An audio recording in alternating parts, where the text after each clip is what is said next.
alleged incidences of corruption and inefficiency at the Ajaokuta Steel Company Limited and the National Iron Ore Mining Company located in Kogi State. The Senate notes that the Ajaokuta Steel Company and the National Iron Ore Mining Company, hereinafter called NIOMCO, located in Kogi State, were established sometimes in the late 70s by the federal government with the potential to put Nigeria on the path of technological and industrial advancement and establish the country as one of the leading exporters of steel products in the world.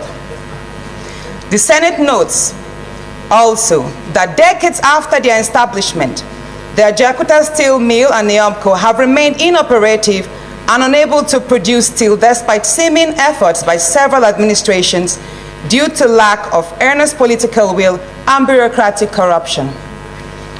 The Senate recalls that as at the year 1994, when Tiago Prom Export, hereinafter called the TPE, exited the Ajaokuta Steel plant on alleged grounds that Nigeria did not discharge fully its financial obligation to the TPE, the Ajaokuta Steel plant was reportedly at 98% completion and yet remains inoperative till date.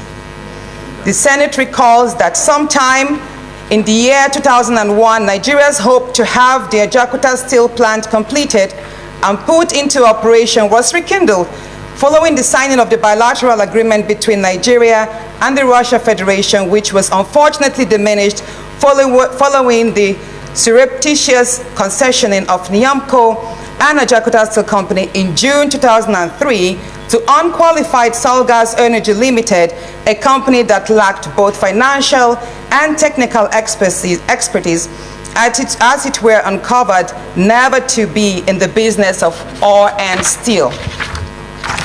The Senate is aware that contrary to the recommendations of the House Committee on Steel in the year 2004, that Solgas Energy Limited should partner with TPE, which has the financial and technical expertise to complete and operate the Ajaokuta Steel Complex and NIOMCO complexes. Solgas Energy Limited instead opted for partnership with another inept company, the Global Steel Infrastructure Nigeria Limited of India, also known as the Global Steel Holdings Limited. Now, the Global Steel Company was alleged to completely run down not only Ajaokuta Steel Company and NIOMCO, but also the Delta Steel Company. The Senate observes that upon consideration of the Inuwa Magaji Administrative Panel of Inquiry report into the global steel operations of Ajaokuta Steel Company, NIOMCO, and Delta Steel Mills, the Federal Executive Council, under the leadership of late President Umaru Yar'Adua, unanimously terminated the concession agreement on the 2nd day of April 2008, citing breach of agreement and unwholesome practices, including the fact that the said concession agreement was unpatriotically skewed in favor of the Global Infrastructure Nigeria Limited. The Senate further observes that the House of Representatives has in the past investigated the iron and steel sector in Nigeria with far-reaching resolutions aimed at resuscitating the steel complexes and NIOMCO, but such resolutions were neither ignored or are yet to be implemented by the federal government. The Senate is disturbed that the Global Steel Holding Limited, Pramod Mittal, is notorious for dubious and questionable business activities with governments of many steel-producing countries, from the $253 million organized economic crimes in India, to embezzlement and steel stripping in Bulgaria, the Philippines, Libya, Bosnia, Zimbabwe, Montenegro, Serbia, and many more. The Senate is concerned that while Bosnia arrested and charged the Global Steel Holding Limited's Pramod Mittal with organized crime, and Bulgaria jailed Global Steel Holding Limited management staff for economic crimes, Nigeria may have yet again fallen victim to the Global Infrastructure Nigeria Limited Pramod's sharp contract fraud in respect of the payout of $496 million in the year 2022.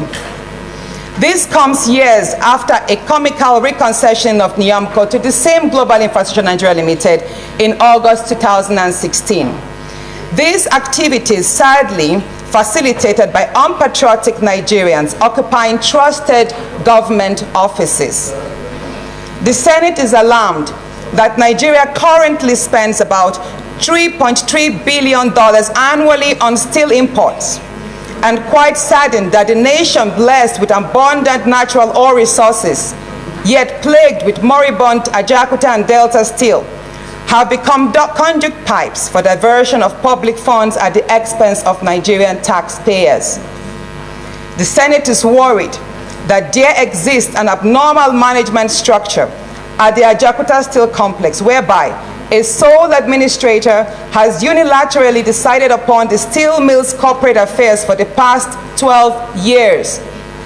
This has further worsened the inefficiency of the moribund company with the recently queried 33 billion naira electricity debt by President Tinubu.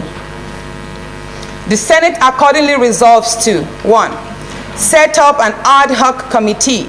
2.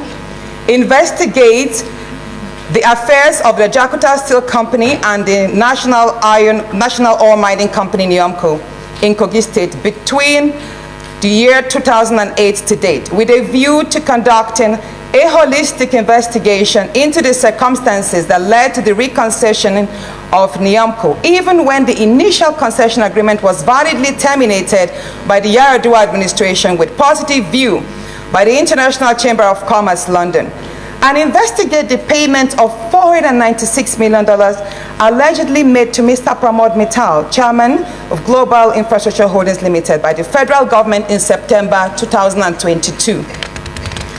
Our settlement over the said contractual dispute, and to report back to the Senate in 2 weeks. The Senate accordingly resolves to invite and interface with the relevant ministries, departments, and agencies and other critical stakeholders in the steel sector, especially those with interest in Ajaokuta Steel Manufacturing Plant and NIOMCO, to obtain relevant information and submit a comprehensive report to the Senate regarding the affairs of the two plants between the years from 2008 till date. From 2008 till date. Number 2, that's prayer 2. Urge the federal government to review extant policies and laws on steel development in Nigeria with a view to adopt a strategic implementation plan on steel development in Nigeria, bearing in mind the importance of steel to Nigeria's quest for industrialization and economic self-reliance. Prayer 3. Also urge the federal government to dissolve forthwith the sole administratorship of Ajaokuta Steel Company, and as a matter of urgency, constitute a proper management and governing board for the company. This should comprise of, but not be limited to, a managing director, director of projects, director of finance, director of corporate services, with representation from professional bodies such as the Society of Engineers, the Nigerian Metallurgical Society, and representatives from supervising ministries of finance and steel, and of course, the host community. Such a structure will promote good corporate governance, efficiency, and accountability. The federal character and expertise to be respected. I so submit, Mr. President.